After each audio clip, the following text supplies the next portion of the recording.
Pemirsa, pemerintah menerapkan pembatasan sosial dan pendisiplinan hukum. Sebagian masyarakat secara sadar dan kritis mengikuti mekanisme pembatasan sosial dan kewenangan aparat hukum untuk mendisiplinkan sebagian masyarakat yang belum sadar dan kritis mengikuti mekanisme pembatasan sosial. Ini guna memutus rantai penularan COVID-19. Polri pun diberi wewenang untuk menindak tegas bagi siapa saja yang mengindahkan larangan social distancing. Berikut pernyataan lengkap juru bicara Presiden Fajrul Rahman. Pemerintah terapkan pembatasan sosial dan pendisiplinan hukum. Implementasi respon COVID-19 salah satu unsurnya adalah mekanisme pembatasan sosial, yaitu penjagaan jarak fisik ketika di tempat umum, bekerja dari rumah, belajar dari rumah, dan ibadah di rumah. Presiden Joko Widodo secara tegas dan berulang telah menyampaikan ini kepada kelembagaan gugus tugas percepatan penanganan COVID-19 atau gugus tugas COVID-19 pada konteks negara demokrasi, termasuk Indonesia.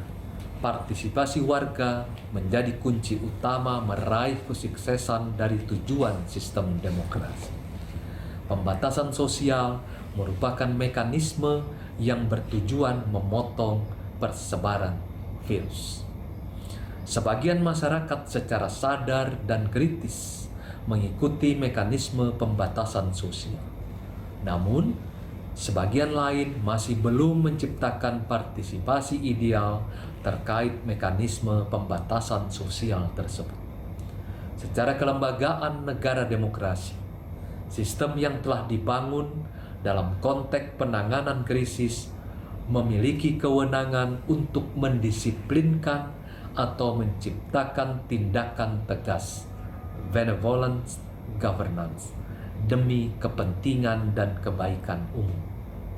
Oleh karenanya, Polri sebagai bagian dari sistem gugus tugas COVID-19 mengeluarkan maklumat Kapolri tentang kepatuhan terhadap kebijakan pemerintah dalam penanganan penyebaran virus corona atau COVID-19 yang ditandatangani Jenderal Polisi Dr. Andes Idham Aziz MSI pada tanggal 19 Maret 2020.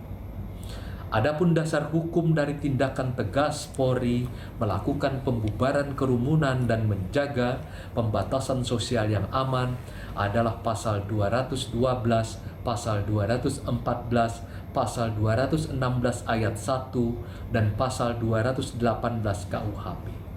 Pasal 212 KUHP dapat digunakan terhadap mereka yang melakukan upaya perlawanan saat dibubarkan oleh Polri. Pasal 214 diperuntukkan bagi mereka yang melakukan perlawanan dan terdiri dari 2 orang atau lebih.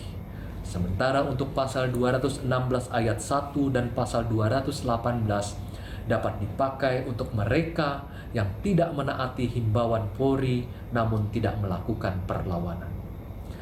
Kerumunan massa yang dimaksud dijabarkan dalam poin nomor 2 maklumat Polri ini, termasuk 1. Pertemuan sosial, budaya, keagamaan, dan aliran kepercayaan dalam bentuk seminar, lokakarya, sarasehan, atau semacamnya. 2. Selain itu juga kegiatan konser musik, olahraga, kesenian, jasa hiburan, unjuk rasa, pawai, karnaval, serta kegiatan lainnya.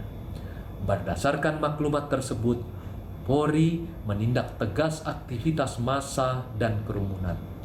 Sampai pada hari Kamis 26 Maret 2020 telah dilakukan 1.731 pembubaran massa dan kerumunan. Pendekatan tindakan tegas Polri sampai saat ini masih dalam tingkat sangat demokratis, yaitu dialog dan ajakan yang bersifat bujukan atau persuasi. Presiden Joko Widodo mendorong agar sistem penanganan COVID-19 yang dilaksanakan oleh gugus tugas COVID-19 bekerja secara cepat, akurat, dan tepat. Keselamatan kesehatan dan daya sosial ekonomi harus diwujudkan bagi seluruh masyarakat Indonesia. Hal ini karena Presiden Joko Widodo berpegang pada prinsip keselamatan rakyat adalah hukum tertinggi. Salus Populi Suprema Leg Esto. Fajrul Rahman, juru bicara Presiden RI.